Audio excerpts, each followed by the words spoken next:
The U.S. Army has officially signed a contract with Sig Sauer for its next-generation squad weapon system, the XM7 rifle. This is an automatic game-changer in weaponry warfare. Already tested by a section of the famous 101st Airborne Division, the U.S. Army's infantry weapons, the new weapon replaces the long-aged and overused M249. Having the capability to respond to observed and anticipated developments, the XM7 fires a 6.8mm cartridge, yet the weight of this cartridge has raised concern as many ask, is it manageable and not oversized for a standard infantry rifle? The Army is about to get their next generation squad weapons. Shouldn't they be available to American citizens also?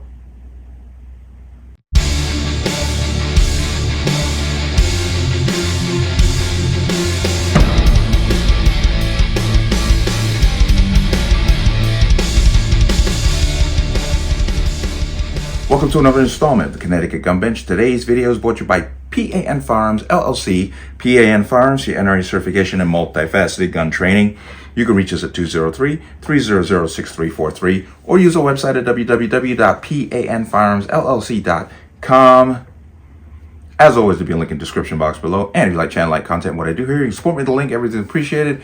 And my Connecticut residents, you have until July 1st to get that training and get your paperwork turned in to get your permit. The training has been changed, modified, but there's still a lot of gray area left that we don't know what is going to happen. So I suggest you get it done before July 1st. If you already have your permit, watch the expiration date. Don't let it expire. There's a link to the online renewal portal for the state of Connecticut in the description box for your permit. Keep an eye on that. Let's talk about this. And this is a fascinating article. I came across this. It's actually written by David Codrea. I hope I said his name right. Now, if you know anything about him, he has written all pro-gun positions for a number of different publications. Well-versed guy, well-learned. And he is making an argument. Now, let me give you the foundation here. The military is about to accept, or at least the Army, their new next generation of squad weapon is going to be called the XM7. And the full auto version, the XM250.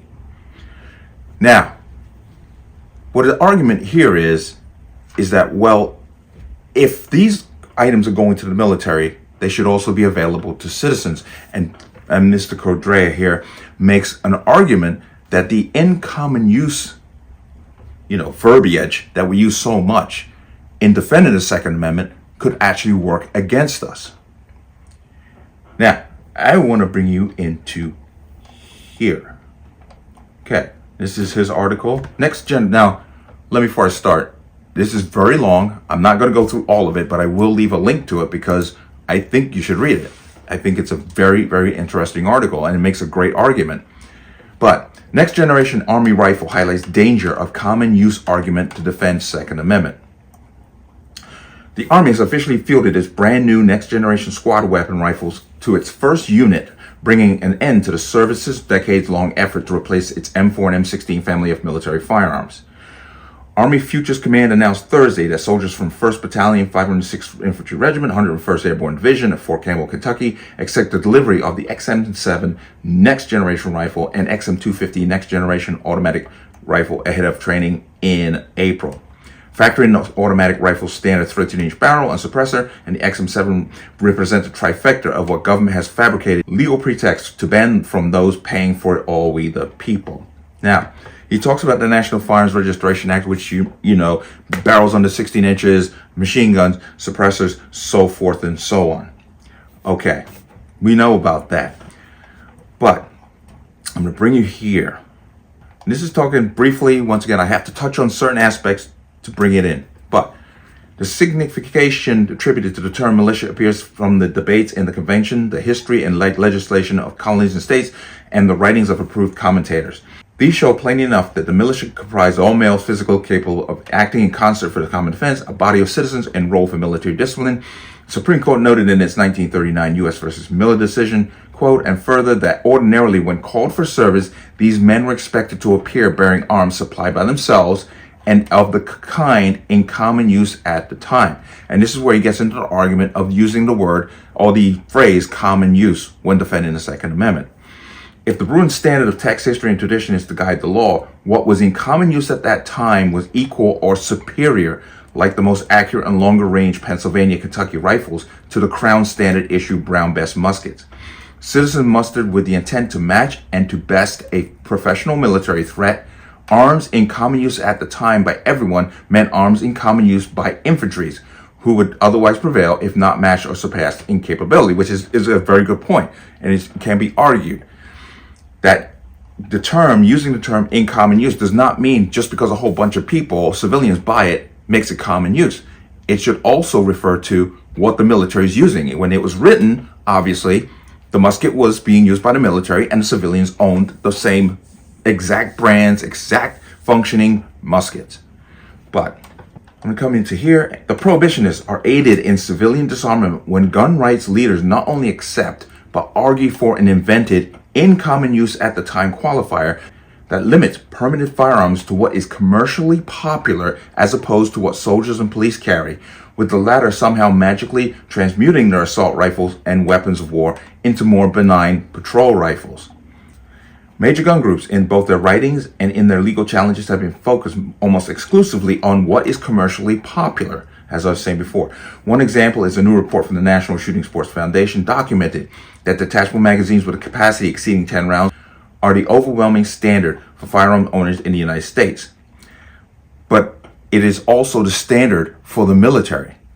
This is the argument he's trying to bring.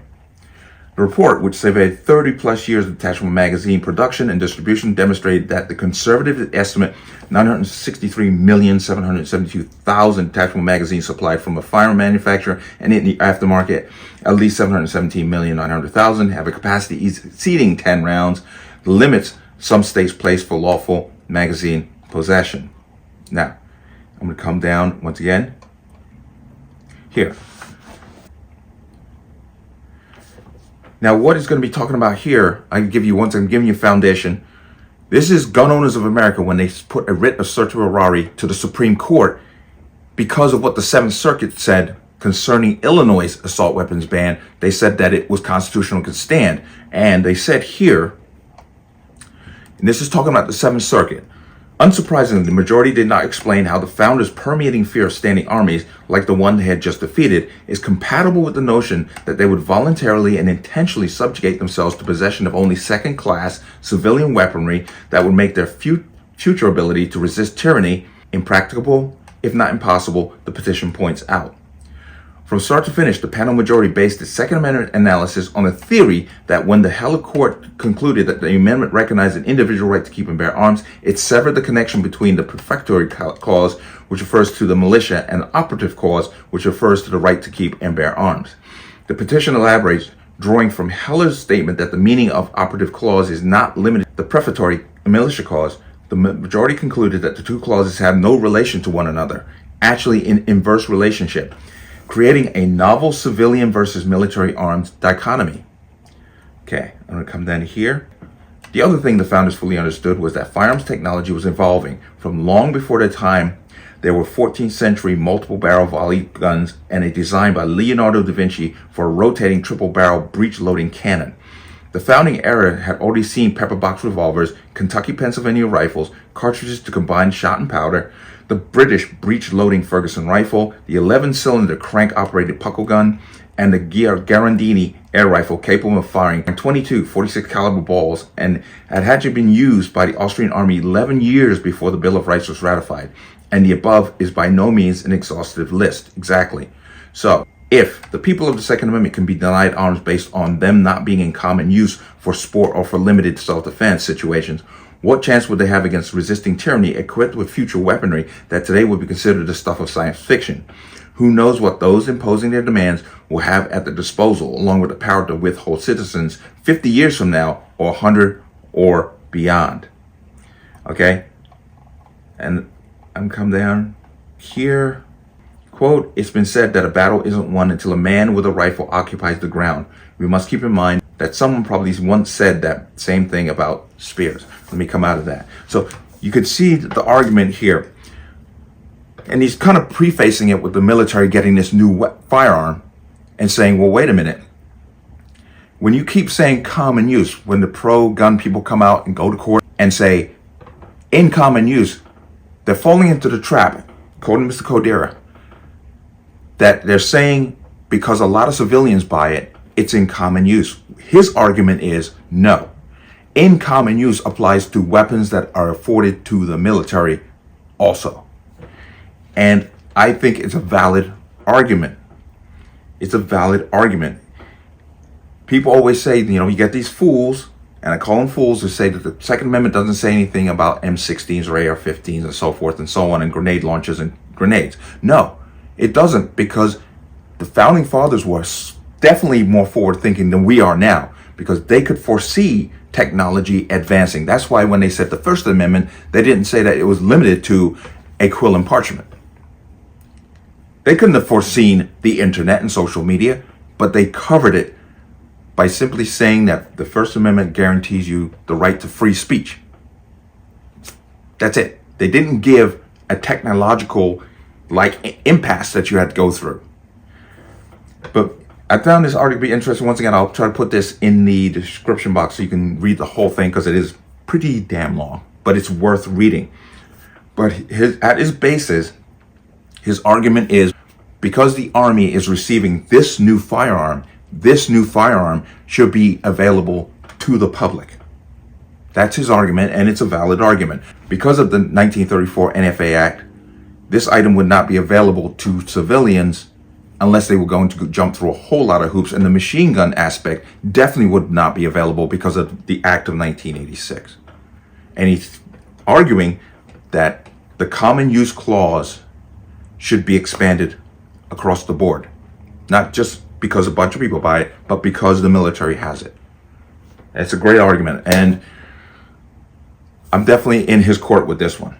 But let me know what you think. As always, you can leave your comments in the comment section below. And as always, any statements of violence or statements that lead to violence will be removed. Please like, share, comment, subscribe. Don't forget to hit that notification bell so you're notified the next time a video goes live. I'm going to see you on the next one. Peace.